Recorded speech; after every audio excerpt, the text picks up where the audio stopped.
রাম কেন সীতাকে অগ্নি পরীক্ষা দিতে বলেছিলেন জেনে নিন আসল কারণ আজকের এই ভিডিওটিতে। আমাদের প্রাচীন দুই মহাকাব্যের মধ্যে রামায়ণ ও মহাভারত হচ্ছে অন্যতম। রামায়ণ 7টি কাণ্ড ও 500টি অধ্যায়ে বিভক্ত এবং 24,000 শ্লোকের সমষ্টি। এই কাব্যের মূল বিষয় হল ভগবান বিষ্ণুর অবতার রাম ও সীতার জীবন কাহিনী। রামায়ণ একজন আদর্শ রাজা, আদর্শ পুত্র, আদর্শ কন্যা, আদর্শ ভাইকে নিয়ে লেখা। এই সমস্ত আদর্শ সম্পর্কের মধ্যে আদর্শ স্ত্রী সীতার ভূমিকা অত্যন্ত গুরুত্বপূর্ণ।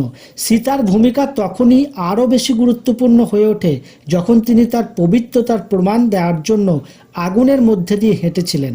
এই বিখ্যাত পর্বটি অগ্নি পরীক্ষা নামে পরিচিত।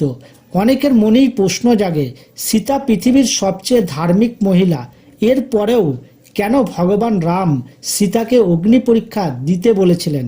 সীতার অগ্নি পরীক্ষা নিয়ে প্রশ্নের শেষ নেই। সীতা ছিলেন দেবী লক্ষ্মীর অবতার। বিশ্বাস করা হয় যে সীতা লক্ষ্মী দেবীর অবতার হওয়ার কারণে তিনি আগে থেকেই তার অপহরণ বিষয়টি সম্পর্কে সচেতন ছিলেন। এমনকি তিনি এও জানতেন যে তার অপহরণের সময় তার স্বামী ও দেওর কেউই তাকে রক্ষা করতে পারবেন না। এই কারণে তিনি অগ্নিদেবের কাছে পূর্বেই প্রার্থনা করেছিলেন অগ্নিদেব যেন অগ্নিদেবের শিখার মধ্যে সীতাকে আশ্রয় দেন। সীতার ভক্তিতে অগ্নিদেব সীতাকে লুকিয়ে রেখেছিলেন আর তিনি নিজেই একটি মায়া সীতা তৈরি করেছিলেন। আর এই মায়া সীতাকেই রাবণ জোরপূর্বক হরণ করেছিলেন, যাকে লঙ্কায় অশোক বাটিকায় রাখা হয়েছিল। তিনি আসল সীতা নন, মায়া সীতা ছিলেন। এই মায়া সীতাকে লঙ্কারাজ হরণ করেন।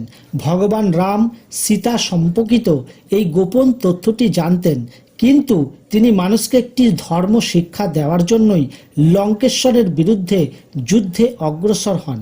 এরপর মায়া সীতাকে তিনি উদ্ধার করেন।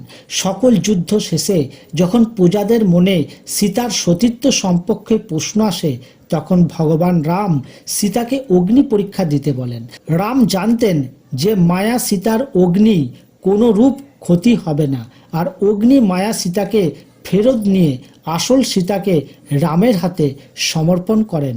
ভিডিওটি ভালো লাগলে একটি লাইক দিয়ে চ্যানেলটিকে সাবস্ক্রাইব করে আমাদের সাথেই থাকবেন। ধন্যবাদ।